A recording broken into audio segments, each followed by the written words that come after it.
Olá amigos, estamos aqui de volta na TV Caminho Livre com mais um vídeo. Como eu prometi, eu gostaria de tratar hoje sobre a doutrina da depravação total. A primeira doutrina das 5 que nós vamos estudar aqui, doutrinas fundamentais da graça, doutrinas fundamentais do Evangelho. Esta primeira doutrina agora, ela é fundamental de tal modo, importante, de tal modo que se você não entendê-la, você não entenderá o que é Evangelho. Se você desconsiderá-la, você seguirá por um caminho que te levará para algo parecido com o Evangelho, mas que no entanto não será Evangelho. Portanto, esta doutrina, a doutrina da depravação total, é de fundamental importância para que você saiba o que é Evangelho, para que você conheça o verdadeiro Evangelho. Se você não entender esta doutrina, ou se você não aceitar os fundamentos dessa doutrina, você com certeza estará um pouco mais distante, ou muito distante, do verdadeiro Evangelho exarado nas Escrituras Sagradas. Para começar então o estudo de hoje, eu gostaria de ler um trecho deste livro aqui, Questões sobre Doutrina da Igreja Adventista, mostrar para vocês como a Igreja Adventista é desonesta, como a teologia adventista mais parece com uma colcha de retalhos. Eu perguntaria, a Igreja Adventista é calvinista ou arminiana?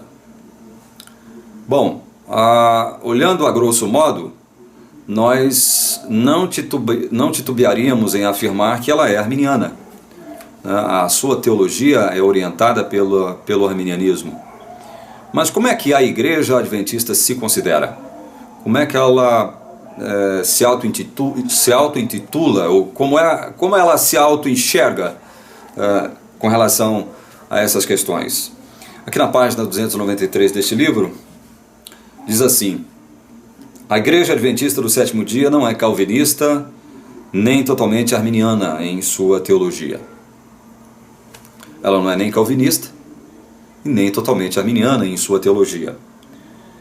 E aqui num comentário de rodapé está dizendo o seguinte: olha, é difícil compreender o que se quer dizer ao afirmar que a Igreja Adventista do Sétimo Dia não é calvinista nem totalmente arminiana em sua teologia, no contexto da discussão dos 5 pontos cardeais do calvinismo e dos 5 pontos da refutação arminiana no livro Questões sobre Doutrina. Ou seja, nem os próprios adventistas se entendem com relação à teologia da Igreja Adventista. Nem eles se entendem. A confusão dentro do território teológico adventista. Muita confusão dentro da tenda teológica adventista. A teologia adventista, na verdade, é uma colcha de retalhos. Existem teólogos dentro da igreja que defendem alguns pontos de vista em relação, por exemplo, ao Evangelho. Outros defendem pontos de vista diametralmente opostos e por aí vai. Para vocês terem uma ideia do que eu estou falando, fazendo uma análise sobre a própria afirmação de um órgão oficial da igreja, como é confusa a teologia adventista, esse livrinho aqui mesmo, por exemplo, intitulado Laodiceia, foi escrito por um pastor sul-americano radicado nos Estados Unidos, chamado Jack Siqueira. Neste livrinho, ele escreve aqui na página 93 o seguinte: analisando a mensagem de Jesus à igreja de Laodiceia, lá no Apocalipse capítulo 3, a partir do verso 14, tem um trechinho que diz assim, presta atenção: o segundo item oferecido por Cristo é a vestidura branca.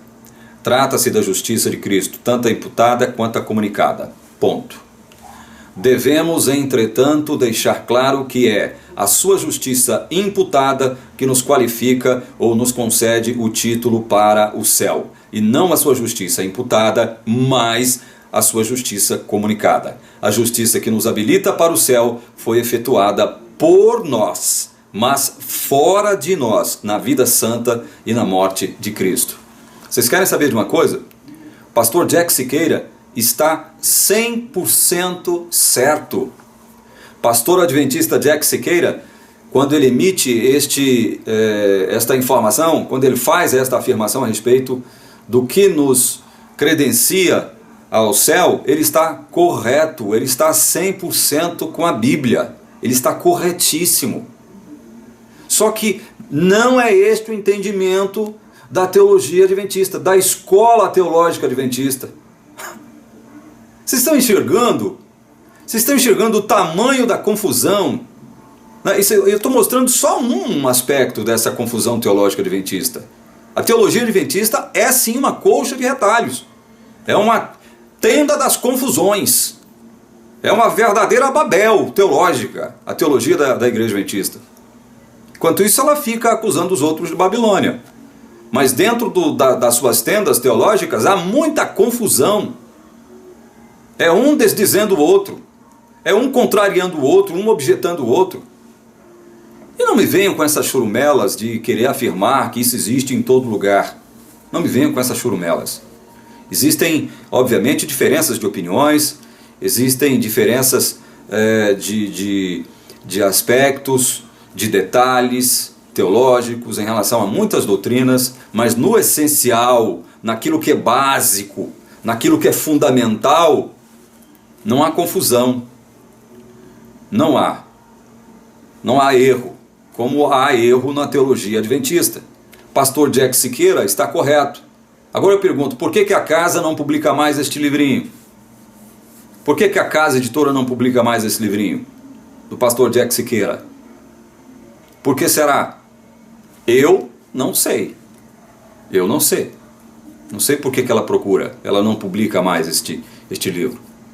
Aqui o pastor Jack Siqueira fala a verdade. Aqui o pastor Jack Siqueira mostra que realmente aquilo que nos credencia ao céu é a justificação. Agora, para você entender a justificação, lá na frente nós vamos falar sobre justificação, quem sabe ainda essa semana, é necessário você entender a doutrina que eu vou te passar hoje. A doutrina da depravação total. E a igreja adventista é tão desonesta, que quando ela vai apresentar neste livro aqui os 5 pontos do calvinismo, ela o faz primeiro de uma forma desordenada, ou seja, coloca uma doutrina à frente da outra, fora da ordem, e faz comentários, faz uma análise, ou ela expressa as doutrinas do calvinismo de forma inverídica. Inverídica. Vou começar então expondo para vocês, conforme o que está aqui nesse livro, Questões sobre Doutrina da Igreja Adventista, na página 292, como é que a Igreja Adventista, como é que ela concebe a doutrina da depravação total.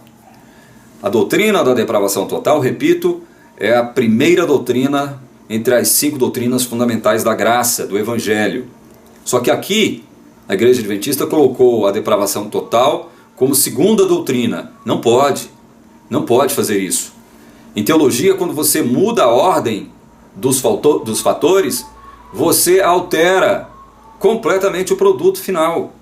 Então, não se deve alterar a ordem dos fatores na teologia, porque senão você compromete o produto final. E é justamente isso que a Igreja Adventista desonestamente está fazendo aqui, nesse livro, Questões sobre Doutrina. Isso é desonestidade.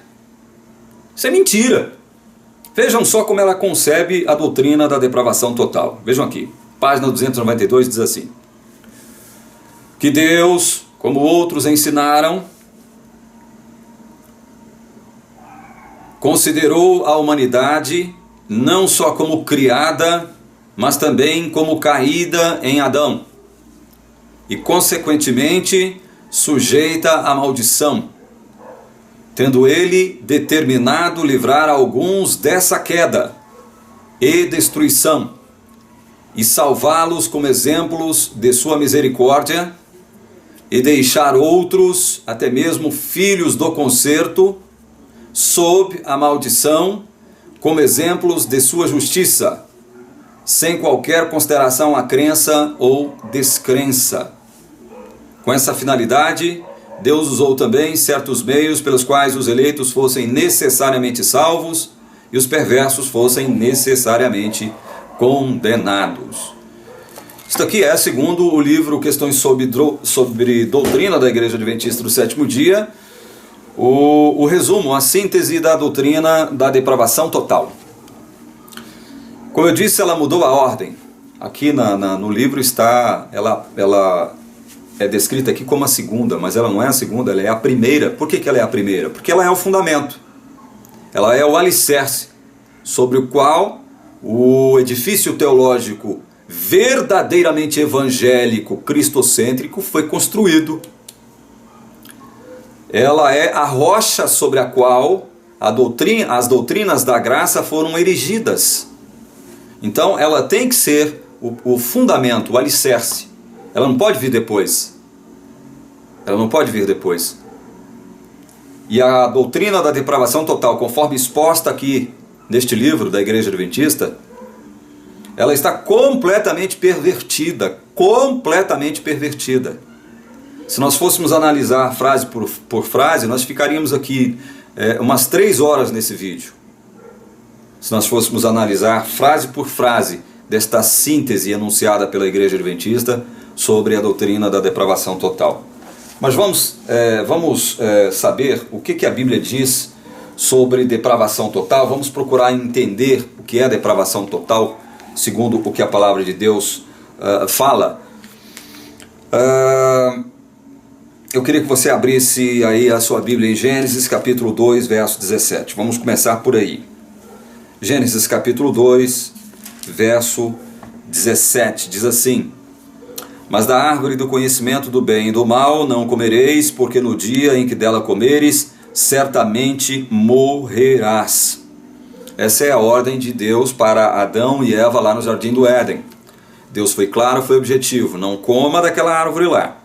Comam de todas, menos daquela, porque no dia em que vocês comerem daquela, vocês vão morrer. Bom, é sabido que Adão e Eva não morreram imediatamente após terem desobedecido a Deus, comendo da árvore proibida, do conhecimento do bem e do mal. Não morreram na mesma hora, não morreram imediatamente após terem comido, mas passaram a morrer. Tem uma frase de um teólogo, se não me engano é de Agostinho, eu não tenho certeza, mas é uma frase que expressa bem o que aconteceu quando Adão e Eva comeram do fruto da árvore do conhecimento do bem e do mal, desobedecendo a Deus lá no Éden. A frase é assim: o que aconteceu com Adão e Eva é que, morrendo, morrereis. Esse teólogo, se não me engano Agostinho, diz que o sentido do que Deus disse para Adão e Eva tem esse sentido: morrendo, morrereis. E é verdade. Eles não morreram imediatamente, mas morreram espiritualmente falando. Biologicamente continuaram vivos, mas já estavam condenados à morte. O que é pior, a morte eterna. Estavam condenados. Essa morte aqui, esse certamente morrereis de Deus em Gênesis 2,17, é a condenação final. É a segunda morte, condenação eterna. Não comam do fruto, porque senão vocês vão morrer. E essa morte, é a condenação eterna. Tá certo. Não morreram biologicamente, mas morreram espiritualmente. Vamos ver isso? Será que o restante da Bíblia confirma isso? Vamos abrir em Efésios capítulo 2. Efésios capítulo 2. Se você não tem a Bíblia aí, anote, para que você depois possa analisar isso pessoalmente com a sua Bíblia em mãos. Efésios 2, versículo 1, primeiro diz assim, olha: Ele é uma referência a Jesus. Ele vos deu vida, estando vós mortos nos vossos delitos e pecados. Então, como é que Jesus nos deu vida? Em que circunstâncias? Em que ocasião? Qual era a nossa condição? Ele vos deu vida, estando vós mortos. Não coma da árvore do conhecimento do bem e do mal, porque no dia em que dela comeres, certamente morrereis. Vocês vão morrer. E morreram, não biologicamente, mas espiritualmente. Paulo, aos Efésios, ele corrobora isso, dizendo, olha, Jesus vos deu vida quando vocês estavam o quê? Mortos. É até uma questão lógica. Ele só concederia vida se nós precisássemos de vida. Quem está vivo não precisa de vida. Só os mortos precisam de vida. E é mortos nos nossos delitos e pecados que Jesus nos encontrou.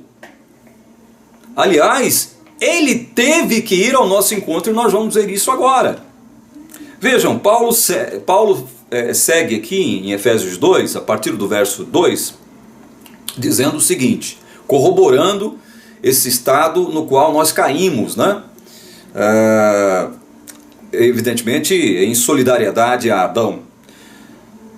Ele vos deu vida estando vós mortos nos vossos delitos e pecados, nos quais andastes outrora, segundo o curso deste mundo, segundo o príncipe da potestade do ar, do espírito que agora atua nos filhos da desobediência, entre os quais também todos nós, inclusive ele, Paulo, né? Andamos outrora, segundo as inclinações da nossa carne, fazendo a vontade da carne e dos pensamentos, e éramos por natureza filhos da ira, como também os demais. Vejam, tudo isso aqui são evidências da depravação total no ser humano.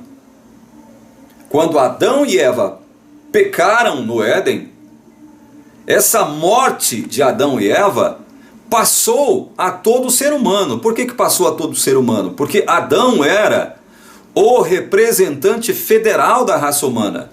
Tudo que acontecesse com Adão aconteceria conosco. Nós que viemos muito depois, nós que somos seus descendentes. Então veja, Paulo corrobora esse entendimento aqui. Jesus nos deu vida, ou, pregando aos Efésios, vos deu vida estando vós mortos nos vossos delitos e pecados. E que tipo de coisas vocês praticavam? Olha, vocês só faziam a vontade da carne, só se inclinavam para as coisas da carne, eram por natureza filhos da ira, filhos da desobediência, né? Faziam só os desejos, só cumpriam os desejos do príncipe da potestade do ar. Era isso. Antes de receber vida em Cristo, era assim que o povo efésio andava. Antes de passar pelo novo nascimento, era assim que eu andava. Antes de você passar pelo novo nascimento, era assim que você andava. Você estava morto espiritualmente para Deus, nos seus delitos e pecados. Vamos ler um outro versículo, que eu tenho muito versículo para ler para você, então se eu não correr, eu não vou conseguir pelo menos passar o que eu preciso passar. Gênesis, capítulo 6, verso 5. Mais uma prova da depravação total da humanidade. Gênesis 6, 5 diz assim: viu o Senhor que a maldade do homem se havia multiplicado na terra, e que era continuamente mau todo o desígnio do seu coração. Presta atenção nesta descrição aqui, do coração humano. Era continuamente mau todo desígnio do seu coração. Coração de quem? Da humanidade. Continuamente mau. Não havia nada de bom no coração da humanidade. Nada de bom. Isso aqui é mais uma prova da depravação total. Estávamos liquidados para Deus.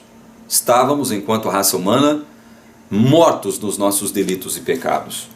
Vamos ler outro texto bíblico. Eu quero que você leia agora Marcos capítulo 7. Vamos ler Marcos capítulo 7, versículo 20 em diante. Marcos capítulo 7, versículo 20 em diante diz assim: e dizia, são palavras de Jesus, tá? O que sai do homem, isso é o que o contamina. Porque de dentro do coração dos homens é que procedem os maus desígnios, a prostituição, os furtos, os homicídios, os adultérios, a avareza, as malícias, o dolo, a lascívia, a inveja, a blasfêmia, a soberba, a loucura. Ora, todos estes males vêm de dentro e contaminam o homem. Todos estes males vêm de onde? De dentro. Por que vem de dentro? Porque nós, assim como Adão morreu espiritualmente lá no Éden, nós quando nascemos nesse mundo, Nascemos com essa natureza caída de Adão. Nascemos com essa natureza caída de Adão. Essa natureza completamente caída e condenada. É assim que nós nascemos aqui. Mortos e condenados. Então é por isso que Jesus afirma que, olha, todos estes males vêm de dentro. Vêm de dentro. Vêm de dentro. Depravação total. Salmo 51:5. Outro texto importantíssimo para nos mostrar, ou para delinear um pouco mais e tornar um pouco mais clara a doutrina da depravação total da humanidade. Salmo 51:5 diz assim: Eu nasci na iniquidade, e em pecado me concebeu minha mãe. Eu nasci na iniquidade, e em pecado me concebeu minha mãe. Olha só que versículo forte, importante para que nós entendamos qual é o sentido disso. Todos nós que nascemos neste mundo, nascemos como Davi nasceu, em pecado, em estado de pecado, na posição de pecadores. Já nascemos pecadores, nascemos condenados, nascemos mortos para Deus neste mundo. É assim que nós nascemos, em pecado. E se nascemos em pecado, estamos condenados, porque o salário do pecado é a morte. Romanos 6:23. Nascemos em pecado, todos nós. É isso que acontece com a natureza humana. Salmo 58:3, aí lá na frente, aproveitando, Salmo 58:3 diz assim: Desviam-se os ímpios desde a sua concepção, nascem e já se desencaminham, proferindo mentiras. Por que isso? Porque eles nascem mortos. Os ímpios desviam-se desde a sua concepção. Nasceu, já nasce desviado de Deus. Já nasce morto. Já nasce, portanto, condenado. É isso que o texto está querendo dizer. Vamos abrir agora em 2 Timóteo. 2 Timóteo, capítulo 2, versículos 25 e 26. 2 Timóteo, capítulo 2, vou ler do verso 24 até o verso 26. Diz assim: Ora, é necessário que o servo do Senhor não viva a contender, e sim deve ser brando para com todos, apto para instruir, paciente, disciplinando com mansidão aos que se opõem, na expectativa de que Deus lhes conceda não só o arrependimento para conhecerem plenamente a verdade, mas também o retorno à sensatez, livrando-se eles dos laços do diabo, tendo sido feitos cativos por ele para cumprirem a sua vontade. Olha, outro texto gravíssimo da palavra de Deus, mas que serve para aclarar, ampliar o nosso entendimento sobre a doutrina da depravação total. Texto muito importante. Esse texto diz que estas pessoas que não conhecem a verdade são pessoas que estão enlaçadas pelo diabo. São pessoas que estão cativas do diabo. E só fazem e só cumprem a vontade de quem? Do diabo. Quem não conhece a verdade, quem nasce nesse mundo em pecado, não conhece a verdade, nasce como ímpio nesse mundo, ele nasce como cativo do diabo. Nasce com a disposição natural para cumprir não a vontade de Deus. Não há disposição natural para cumprir a vontade de Deus.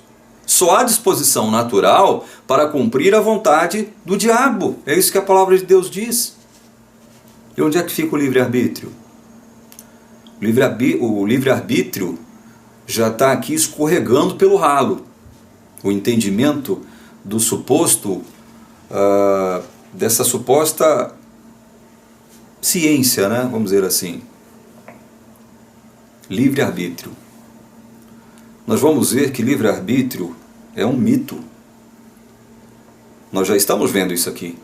Quem nasce nesse mundo nasce condenado, nasce morto para Deus, cativo pelo diabo. Só tem coisa ruim dentro do coração. Todos os males que ele pratica vêm de dentro, não vêm de fora, vêm de dentro dele, como disse Jesus em Marcos capítulo 7. Paulo diz agora, olha, enlaçados pelo diabo, cativos do diabo, prontos para cumprirem a sua vontade, a vontade do diabo, não a vontade de Deus. Se você é cativo do diabo, está enlaçado pelo diabo, está numa condição de morto espiritual, como é que você ainda pode afirmar que você tem livre arbítrio para poder decidir o seu caminho? A hora que você quiser. Essa questão é polêmica, eu sei disso, e nós vamos continuar discutindo ela aqui na TV Caminho Livre, questão do livre arbítrio. Mas ela já começa a escorregar pelo ralo a partir dos textos em que nós estamos lendo aqui. Vamos ler agora 2 Pedro 2,19. 2 Pedro 2,19 é mais um texto que nos servirá de lupa, né, para que a gente possa ampliar o nosso entendimento sobre a doutrina da depravação total. Pedro 2,19, 2 Pedro diz assim: prometendo-lhes liberdade, quando eles mesmos são escravos da corrupção, pois aquele que é vencido fica escravo do vencedor. Nós nascemos neste mundo já como vencidos pelo diabo, porque lá no Éden, Adão e Eva foram vencidos pelo diabo. Nós herdamos a culpa de Adão, a condenação de Adão, não só a sua natureza caída, não. A culpa de Adão nós herdamos também, a condenação de Adão nós herdamos também. Não somos livres para Deus. Nós estamos livres de Deus. Nós nascemos aqui na condição de estarmos livres de Deus, não livres para Deus. Pedro, além de Paulo e os outros escritores bíblicos, confirmam isso que nós estamos afirmando aqui. Olha, Pedro de novo, prometendo-lhes liberdade, quando eles mesmos são escravos da corrupção, porque aquele que é vencido fica escravo do vencedor. Pedro está tratando aqui de alguém que prometia liberdades quando eles mesmos eram escravos da corrupção. Como é que você, sendo escravo, pode prometer liberdade para alguém? Você mesmo não experimenta liberdade? Como? É isso que a Bíblia está dizendo a respeito da questão da depravação total. Nascemos nesse mundo mortos nos nossos delitos e pecados. Nascemos em pecado. Portanto, nascemos já condenados, com um coração completamente corrompido. Todo mal que nós praticamos vem de dentro, disse Jesus, por conta disso. Paulo diz, olha, vocês estão enlaçados pelo diabo e só cumprem a sua vontade. Pedro diz, vocês são escravos da corrupção. Como é que vocês querem prometer liberdade para os outros, sendo que vocês são escravos da corrupção? Vocês foram vencidos pelo vencedor, então vocês são escravos daquele que os venceu. Essa é a condição da depravação total, essa é a condição humana descrita pela doutrina da depravação total. Vamos ler outro texto, Romanos capítulo 8. Romanos capítulo 8, versos 7 e 8 diz assim: por isso, o pendor da carne é inimizade contra Deus, pois não está sujeito à lei de Deus, nem mesmo pode estar. Portanto, os que estão na carne não podem agradar a Deus. Outra afirmação muito importante que serve para ampliar mais ainda o nosso entendimento da doutrina da depravação total. Vejam só, Paulo dizendo aqui, o pendor da carne é inimizade contra Deus. Então, quando eu nasço nesse mundo em pecado, em delitos e pecados, enlaçado pelo diabo, escravo da corrupção, arrastando a culpa e a condenação de Adão, de morte eterna, sobre mim, quando eu nasço nesse mundo, eu nasço inimigo de Deus. Eu venho a este mundo como inimigo de Deus, naturalmente. E eu não estou, ou seja, a minha carne não está sujeita à lei de Deus, nem mesmo pode estar. Paulo está falando de uma impossibilidade aqui, nem mesmo pode estar. Você, enquanto inimigo de Deus, enquanto escravo do pecado, escravo daquele que te venceu, porque nós estamos em Adão, culpados e condenados, nós somos inimigos de Deus, e esta carne que continuamente só nutre, só produz o que é mal, só produz o que é ruim, esta carne é inimiga de Deus e não pode estar sujeita à lei de Deus, não pode, é uma impossibilidade, é impossível a carne da forma como ela está, estar sujeita à lei de Deus. É o que o texto sagrado diz. Eu não estou alterando, não estou exagerando em nada, pelo contrário, estou reverberando a palavra de Deus aqui. E o verso 8 arremata dizendo: portanto, os que estão na carne não podem agradar a Deus. Outra impossibilidade que Paulo cita aqui em Romanos. Os que estão na carne, ou seja, enquanto em pecados, né, mortos para Deus, enlaçados pelo diabo, escravos da sua vontade, nessa condição, nós não podemos agradar a Deus. Nós não podemos, é impossível, diz a Bíblia. É impossível agradar a Deus, é impossível guardar os mandamentos da lei de Deus, é impossível. Paulo está dizendo isso aqui, acabei de ler o texto para vocês. Aí, vocês viram a situação degradante em que se encontra a natureza humana quando ela vem a este mundo. Esse é o retrato da raça humana quando ela vem ao mundo. Quando cada ser humano vem ao mundo, ele vem ao mundo nessa condição. Ele vem ao mundo como condenado. Ele não vem ao mundo como aquele que poderá lá na frente decidir entre querer ser salvo e querer estar perdido. Não, ele vem a esse mundo condenado, já condenado. Diante disso, eu não tenho medo de afirmar aqui para vocês uma coisa muito importante que eu aprendi nos meus cursos teológicos que eu fiz.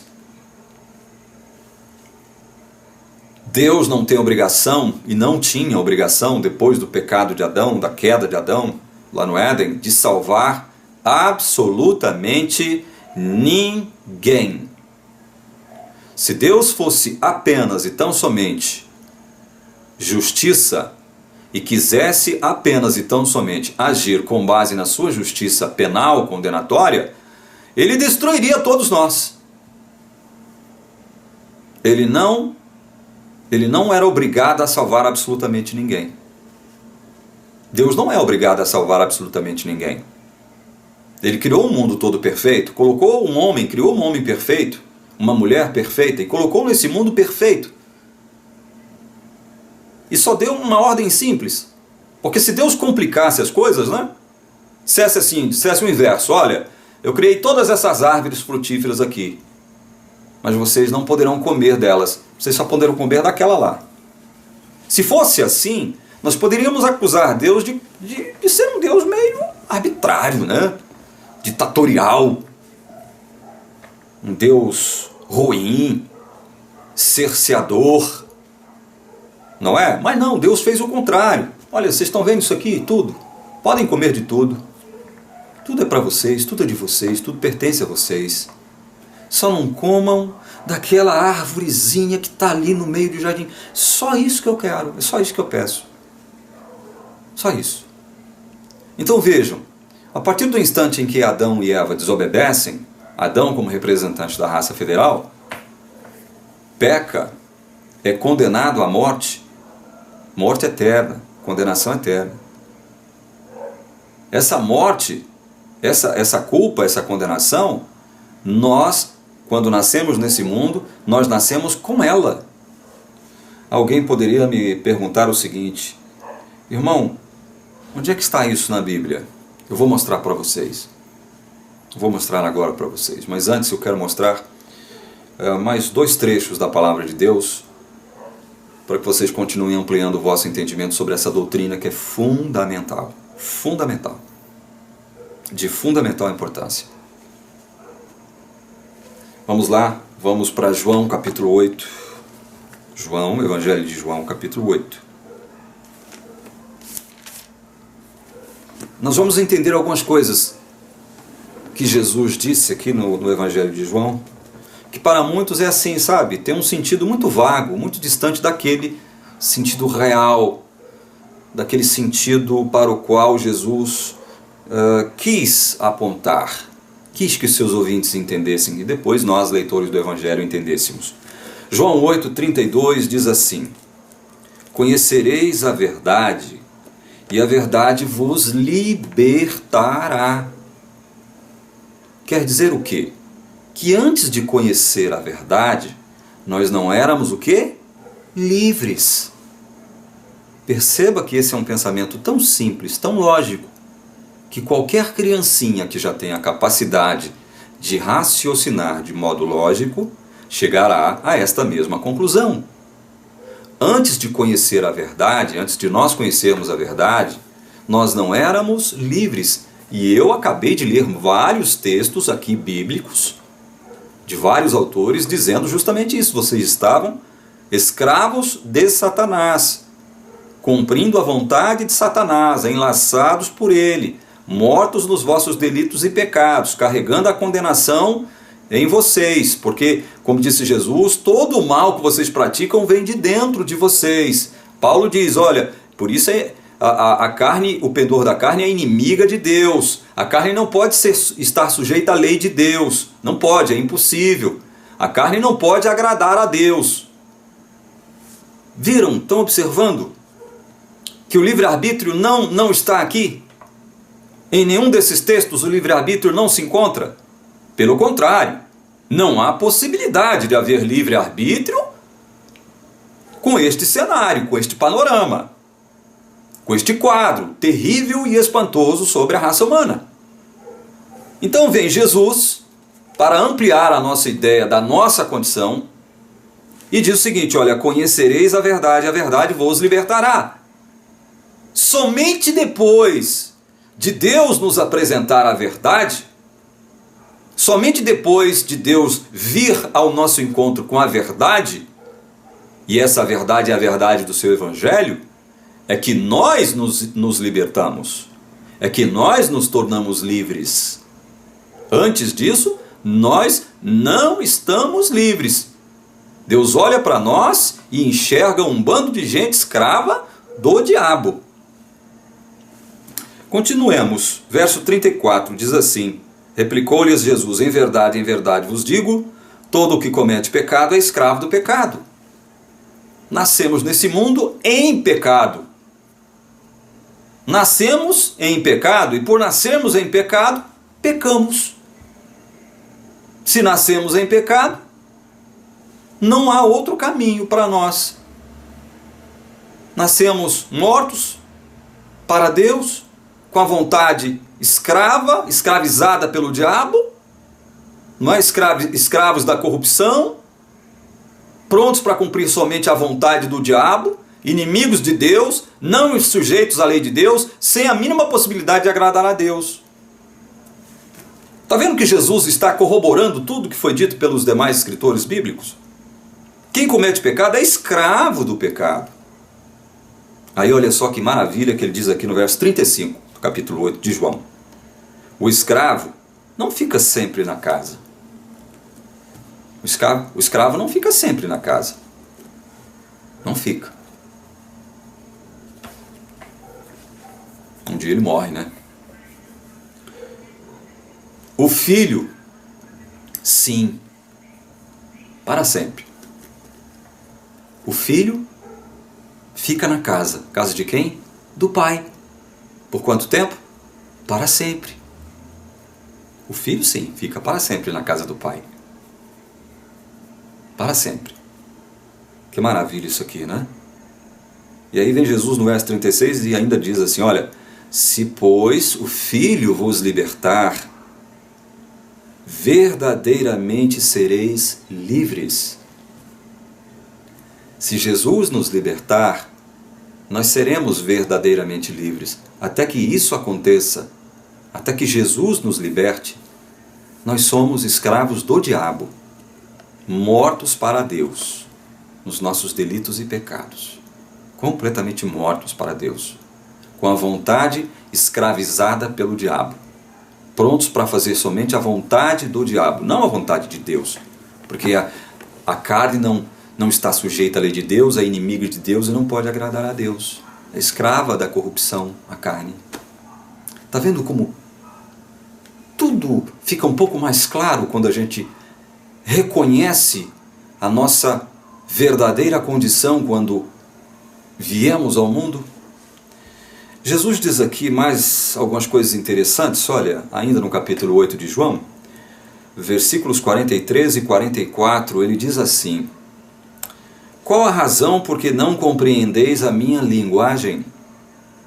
É porque sois incapazes de ouvir a minha palavra.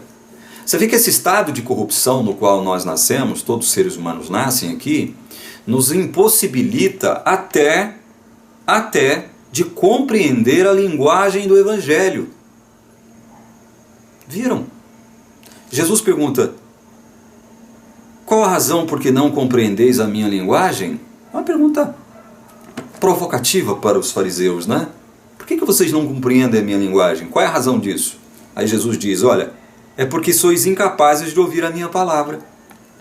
Vocês não compreendem aquilo que eu digo porque vocês são incapazes. O que é uma incapacidade?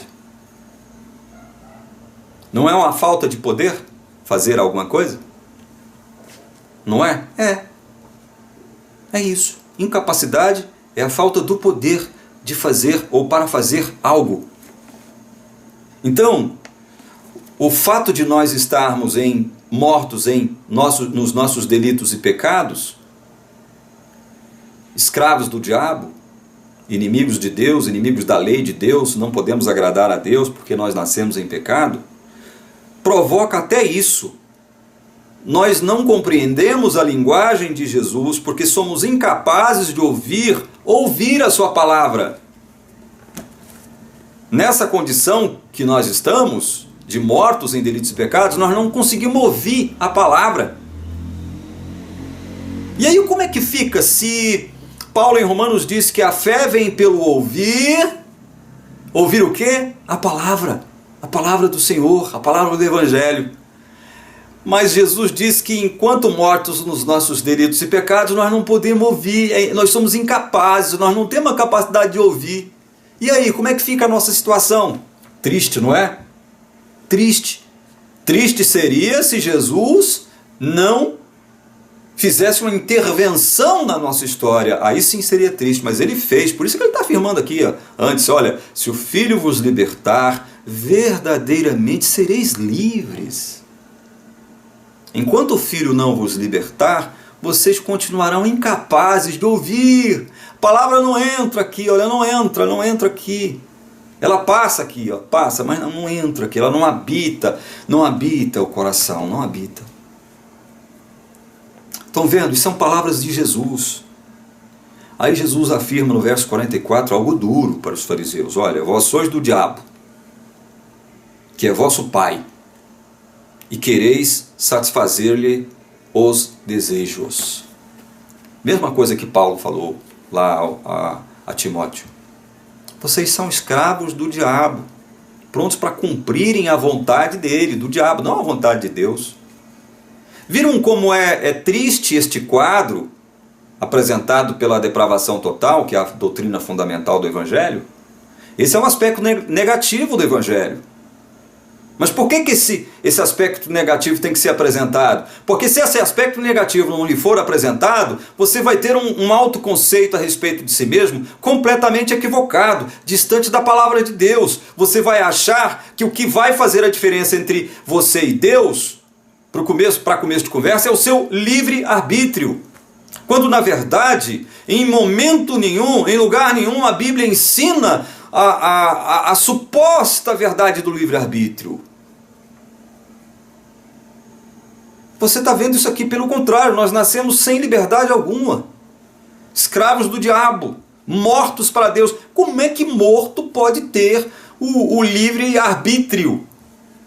Como é que alguém, escravo do diabo, escravo da corrupção, que nasceu em pecado, inimigo de Deus, não sujeito à lei de Deus, não tem como agradar a Deus, tudo que ele pratica vem de dentro dele, incapaz de ouvir a palavra de Deus, incapaz de assimilar, de colocar aqui, como é que vocês querem que uma pessoa assim que utilize do que mesmo? Livre-arbítrio, meu Deus do céu! Isso é uma doutrina demoníaca para diminuir a obra de Jesus na cruz por todos nós. É por isso que eu disse para você o seguinte: se você não entender essa doutrina da depravação total, as implicações dessa doutrina da depravação total sobre você e sobre a raça humana como um todo, você não compreenderá o Evangelho. Se você não aceitar essa doutrina, porque você pertence a uma denominação que não aceita essa doutrina, como é o caso da Igreja Adventista do Sétimo Dia, você está incorrendo num gravíssimo erro de seguir por um caminho que vai dar lá na frente em algo parecido com o Evangelho, mas que não será o Evangelho verdadeiro do nosso Senhor e Salvador Jesus Cristo. Amigo, irmão, que está me vendo agora, preste muita atenção nisso, isso é grave, isso é sério. Eu estou trazendo para vocês a palavra de Deus, eu não estou trazendo a minha palavra, nem palavra de pastor, de teólogo nenhum. Já disse e repito aqui para vocês, eu hoje frequento a Igreja de Jesus Cristo, aquela caracterizada por ele como comunhão de crentes. Onde estiverem 2 ou 3 reunidos em meu nome, ali estarei eu no meio deles. Essa doutrina essa igreja que eu frequento hoje. A Assembleia Universal dos Santos, né? Descrita ali em Hebreus, cujos nomes estão no livro da vida. Eu falei sobre o livro da vida, um pouquinho sobre o livro da vida no vídeo anterior. Então, vamos continuar, porque eu preciso terminar essa primeira parte aqui da questão da depravação total. Vocês estão percebendo que liberdade, as pessoas não nascem livres. Nenhum ser humano nasce livre. Aos olhos de Deus, não. Aos olhos do Evangelho, não.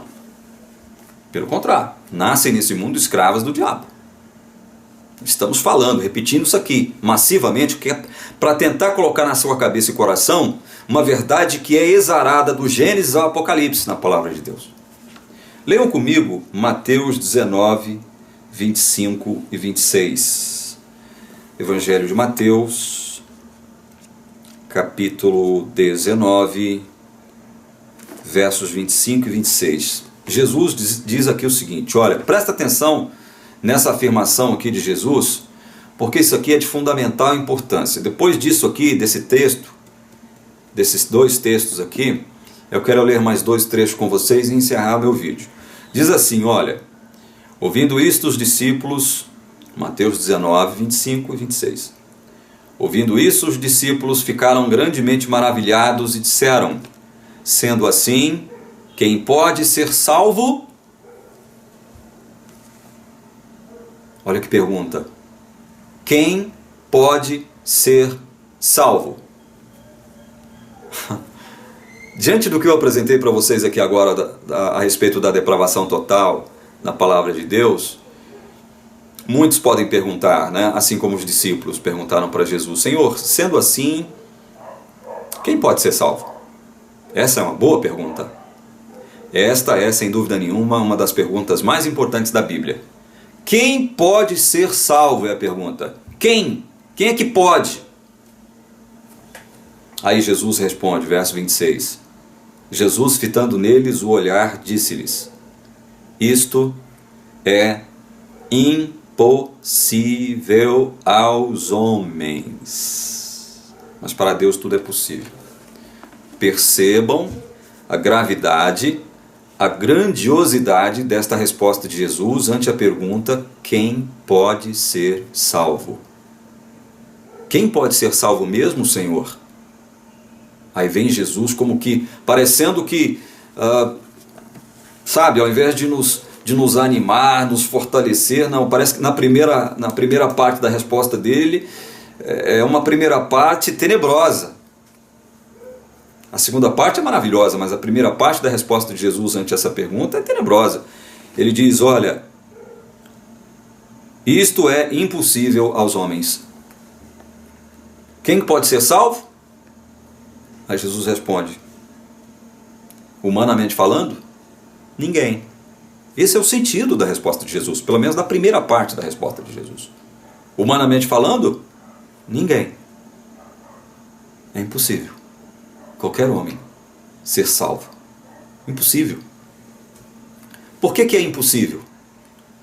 Por que é impossível? Veja bem, quem está falando aqui agora não é pastor fulano, não é pastor Beltrano, não é teólogo fulano, não é teólogo Beltrano, não é pai da igreja, não é ninguém. Quem está falando aqui agora é o Senhor da glória.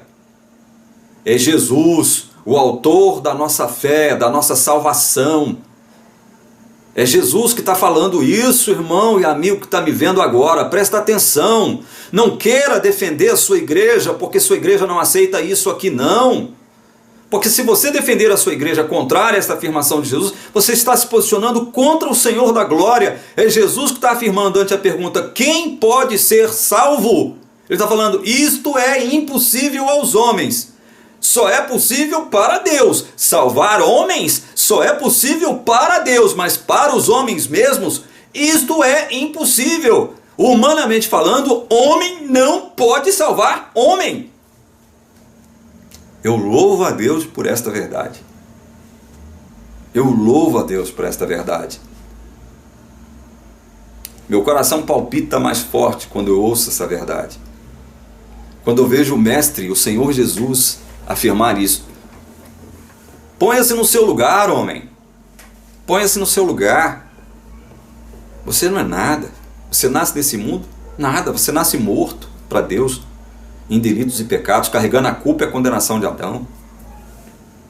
Escravo de Satanás.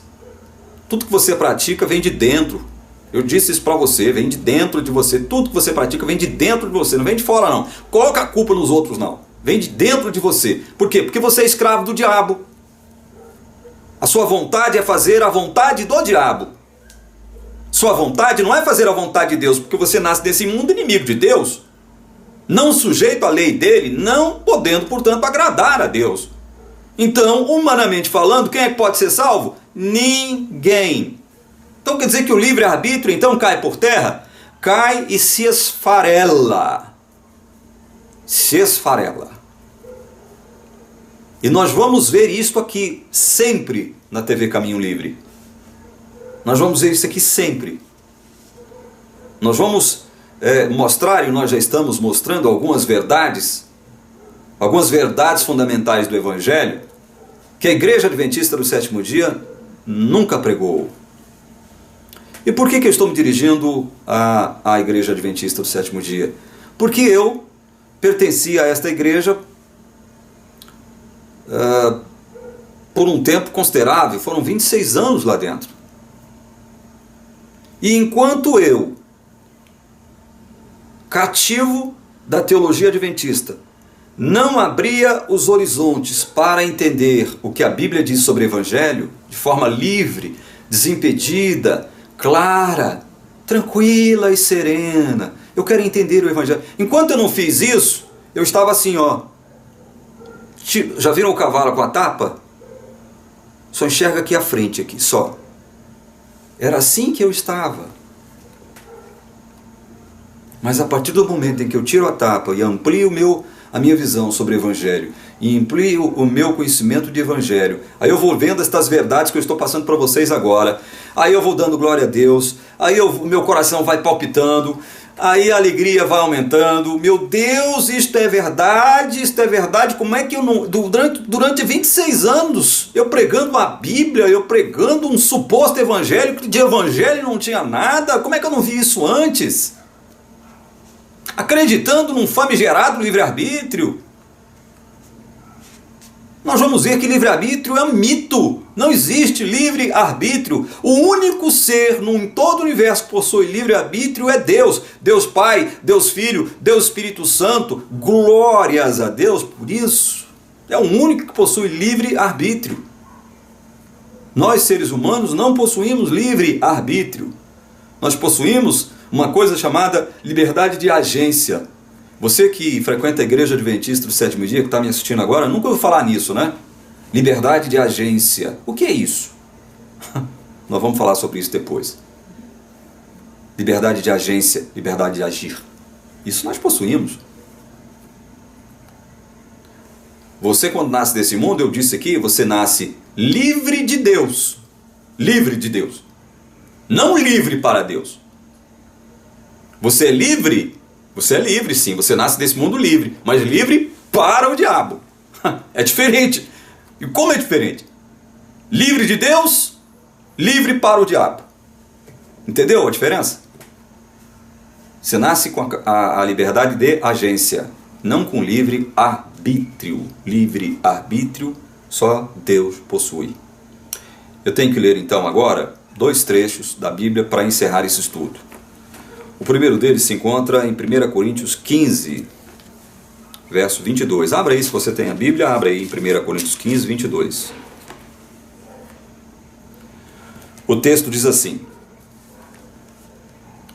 porque assim como em Adão todos morrem, assim também todos serão vivificados em Cristo. Olha só que texto importante esse aqui. Paulo pregando aos Coríntios, falando sobre a ressurreição, as implicações da ressurreição, sobre a importância da doutrina da ressurreição. Ele diz aqui, olha, porque assim como em Adão, percebam, em Adão, todos morrem em Adão, todos estão mortos em Adão. Quando eu venho a esse mundo, quando eu nasço nesse mundo, eu nasço em Adão. Em Adão eu nasço. Paulo está querendo dizer que eu estou assumindo, quando eu nasço aqui, assumindo naturalmente a culpa e a condenação de Adão. A culpa e a condenação de Adão. Eu já nasço com a culpa e a condenação de Adão. Muita gente pode achar isso injusto, né? E eu sei que tem. A Igreja Adventista, a teologia da Igreja Adventista acha isso aqui completamente injusto. Eu não tenho nada a ver com o pecado de Adão, como é que Deus pode me condenar pelo pecado de Adão? Como? Eu posso nascer, como diz a Igreja Adventista, eu posso nascer com a natureza caída, mas não com a culpa do pecado de Adão. É isso que afirma a Igreja Adventista. Aí eu perguntaria o seguinte, dentro desse entendimento, eu perguntaria o seguinte: interessante isso, né? Você dizer que não tem nada a ver com o pecado de Adão. Deus, quando criou Adão, colocou nesse mundo aqui como representante federal da raça humana. É por isso que Paulo faz um contraste entre Adão e aqui Cristo. Porque Cristo é o representante federal de um povo. Então esse paralelo é bíblico, é cristão. Adão representava a raça humana e agora a raça humana caída, culpada, condenada à morte eterna. Mas vem Cristo e passa a ser agora o representante não de toda a raça humana, mas de um povo, a sua igreja, que ele diz. A sua igreja. O povo eleito por quem ele morreu. Alguém pode me objetar dizendo o seguinte: você está sendo contraditório, porque aí no versículo mesmo que você acabou de ler, Paulo está falando que assim como todos morrem em Adão, todos também serão vivificados em Cristo. Todos. É interessante isso aqui realmente. Na primeira parte, o todos quer dizer todos. O segundo todos quer dizer todos os que foram eleitos por Cristo. Todos os eleitos serão salvos. Todos os eleitos serão salvos. Todos. É como diz Paulo lá em Romanos capítulo 9, né? Nem todo aquele que nasceu como descendente de Abraão, né, pertencente a uma tribo de Israel, nem todo aquele é verdadeiro israelita. Mas somente aqueles que pela fé creem no Messias, ou creram no Messias, é que são filhos da promessa. É que são verdadeiramente israelitas e filhos de Deus. Junto com o remanescente gentio que Deus enxertou aquela oliveira brava, né? Que Deus enxertou na verdadeira oliveira, juntos eles formam o verdadeiro Israel. Então todo Israel, o verdadeiro Israel, todo Israel, como diz Paulo, todo Israel será salvo. É isso que ele está querendo dizer aqui. Esse todos aqui é uma referência ao verdadeiro Israel. Todo verdadeiro Israel será vivificado em Cristo. É vivificado em Cristo. Foi, porque muitos já foram, né? No passado. Leiam comigo agora Romanos capítulo 5. Romanos capítulo 5. Romanos capítulo 5, versos 12 em diante. Vejam comigo. Portanto, assim como por um só homem entrou o pecado no mundo, e pelo pecado a morte, assim também a morte passou a todos os homens, porque todos pecaram. A morte passou a todos os homens, porque todos pecaram. O que Paulo está tentando dizer aqui é o seguinte, é que aquela morte de Adão, aliás, o pecado de Adão, perdão, aquele pecado de Adão trouxe a morte a todos os homens. Por um só homem entrou o pecado no mundo, e pelo pecado a morte. Assim também a morte passou a todos os homens, porque todos pecaram. Como todos pecaram? Em Adão. Em Adão. Porque quando nós nascemos nesse mundo, nascemos como os descendentes de Adão, o representante federal da raça. E aí, voltando àquele argumento, eu não tenho nada a ver com o pecado de Adão, como é que Deus pode fazer isso comigo? Tá bom, então analisa outra coisa que vai parecer muito injusta para você. Muito injusta, se você tem esse tipo de pensamento, esse tipo de argumento. O que a fauna e a flora tiveram a ver com o pecado de Adão? O que a natureza teve a ver com o pecado de Adão? O que as árvores, as plantas, o que os animais, domésticos e selváticos, o que eles tiveram a ver com o pecado de Adão? O que? Respondam-me, adventistas do sétimo dia. O que a fauna e a flora teve a ver com o pecado de Adão? Não foram eles que pecaram, eles não poderiam morrer também. Não será isso injusto da parte de Deus, condenar a fauna e a flora à morte também? Eles não tiveram nada a ver com o pecado de Adão, foi Adão que pecou, juntamente com Eva. Por que a fauna e a flora também morrem? Participam da condenação. Por quê? Porque Adão foi, eu estou falando para vocês aqui, algo que é teologicamente aceitável. É o representante federal da raça, da terra, o representante federal. Todas as consequências do seu pecado recairão não só sobre ele, bem como em toda a natureza. Toda a natureza também absorveu essa culpa, essa condenação. E nós também, nós somos seus descendentes diretos. Como representante da raça, nós nascemos com a culpa e pecado de Adão. A culpa é a condenação de Adão. A fauna e a flora também. Eles também não tiveram nada a ver com o pecado de Adão, mas assimilaram a condenação do pecado de Adão. Paulo continua dizendo o seguinte, olha, porque até o regime da lei havia pecado no mundo, mas o pecado não é levado em conta quando não há lei. Paulo está falando aqui, ele vai falar aqui agora no próximo versículo, sobre a questão da revelação da lei lá no Monte Sinai, né, através de Moisés. Então, antes de haver essa revelação pública da lei, havia pecado no mundo. Mas o interessante é que ele diz aqui, olha, mas o pecado não é levado em conta quando não há lei. Mas já havia pecado. Mas que pecado que havia? Sobre que pecado ele está falando? O pecado de Adão. Por que ele está falando sobre o pecado de Adão? Porque a morte reinou. Quer ver? Vejam o verso 14.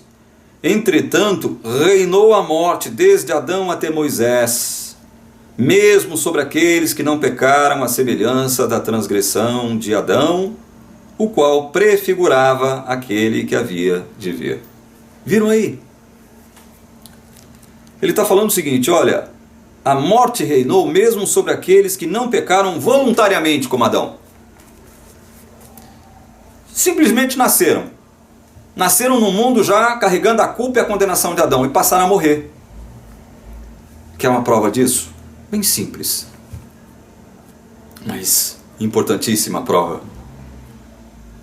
Por que aquelas criancinhas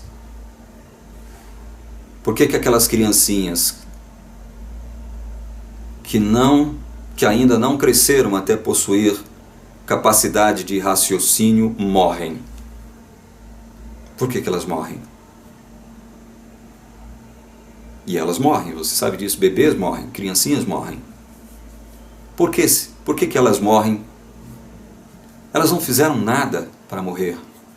Não tiveram nem tempo de aprender o que é o mal. Mas elas morrem. As criancinhas morrem. Morrem porque quando elas nascem nesse mundo, nascem já condenadas, carregando a culpa do pecado de Adão e a condenação do pecado de Adão. E Paulo vai descrevendo aqui, olha, a morte reinou mesmo sobre aqueles que não pecaram, voluntariamente, como Adão pecou lá no Éden. A morte reinou mesmo sobre esses. Não é o caso das criancinhas? Também. Não é o nosso caso também? Nós nascemos nesse mundo já pecadores, pecamos de forma natural. Natural, espontânea, não é voluntária, ou seja, não há razão, não há raciocínio nisso. Independente da razão e do raciocínio, a gente peca. E a gente peca. No verso 15 do capítulo 5 de Romanos, Paulo diz assim: todavia não é assim o dom gratuito como a ofensa. Porque se pela ofensa de um só morreram muitos, muito mais a graça de Deus e o dom pela graça de um só homem, Jesus Cristo, foram abundantes sobre muitos. Ele diz mais: o dom, entretanto, não é como no caso em que somente um pecou. Porque o julgamento derivou de uma só ofensa para a condenação. Mas a graça transcorre de muitas ofensas para a justificação. Graças a Deus que é assim. Ele faz uma comparação entre a condenação e a graça da justificação.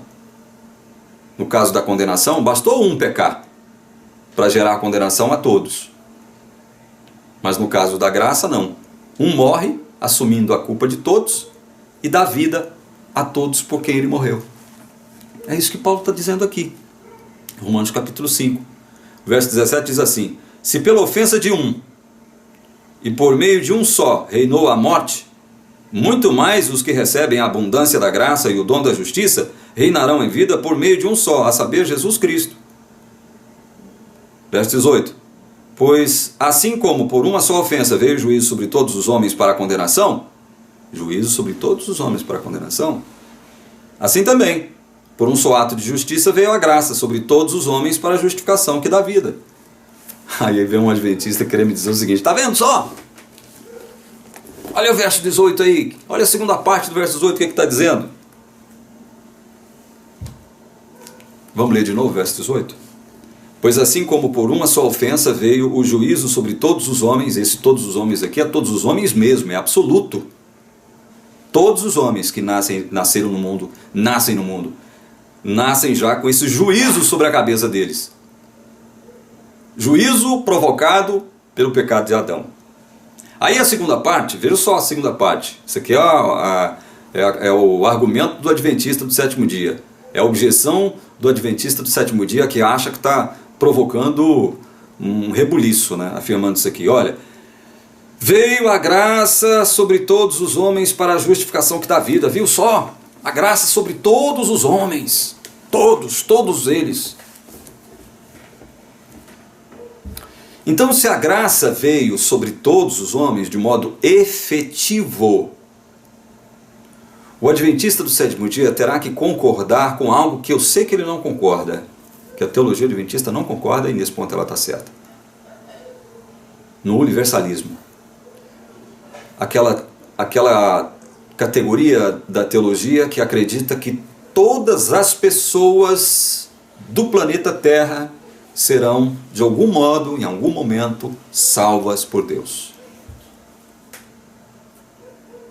Se você afirmar isso aqui, essa segunda parte do verso 18, esse todos os homens do verso 18 aqui, como sendo realmente todo ser humano, toda pessoa da face da terra, você tem que aceitar que toda a pessoa da face da terra será salva. Mas você sabe que não é assim. Então, o primeiro todos os homens é um todos os homens absoluto. E o segundo todos os homens é um todos os homens relacionados aos escolhidos de Deus, aos eleitos de Deus. Todos os homens agraciados porque foram eleitos por Deus, estes serão salvos. Receberam graça porque foram eleitos e serão salvos por conta disso. Nós vamos estudar sobre a eleição da graça no próximo estudo. Falamos hoje sobre uma doutrina muito importante, é óbvio, de modo bem resumido, de modo bem sucinto, que é a depravação total. Mas nós vamos tratar agora sobre a doutrina da eleição incondicional. Por que isso? Porque depois de entender que eu, quando nasço nesse mundo, nasço em pecado, escravo do pecado, escravo do diabo, só quero fazer a vontade do diabo, inimigo de Deus, não sujeito à lei de Deus, incapaz de agradar a Deus, escravo da corrupção, praticando tudo quanto é tipo de mal que vem de dentro de mim, porque eu nasci em pecado, assumi a culpa de Adão, a culpa é a condenação de Adão, nasço morto nesse mundo, eu já nasço morto para Deus, eu estou livre de Deus,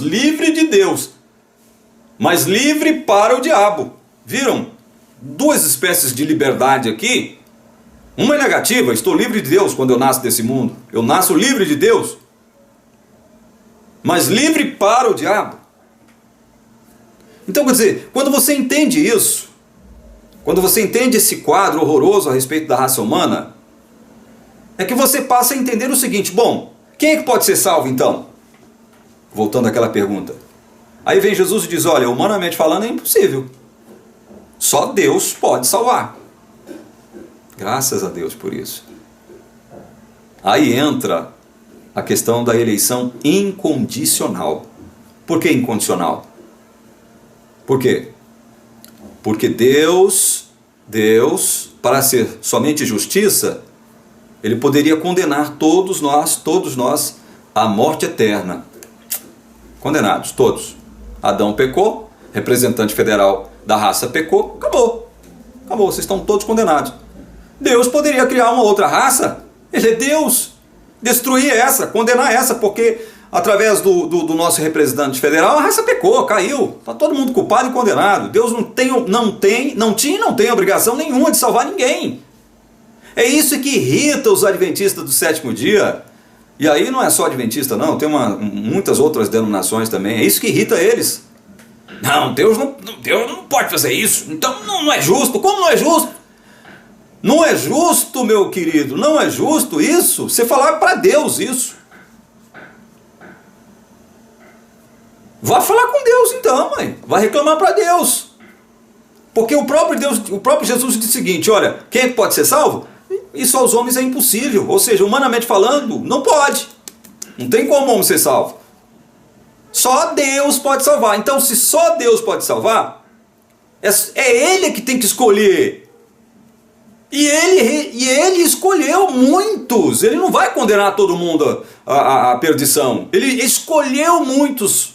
Escolheu milhões e milhões de pessoas para serem salvas. Vai reclamar para Deus por que Ele escolheu milhões e resolveu deixar os outros mortos. Mas por quê? De forma irresponsável? Não, são responsáveis pelos atos, pecados atos que eles praticaram nessa vida de escravidão na qual eles nasceram. Ninguém que será condenado de forma injusta. Deus não é injusto.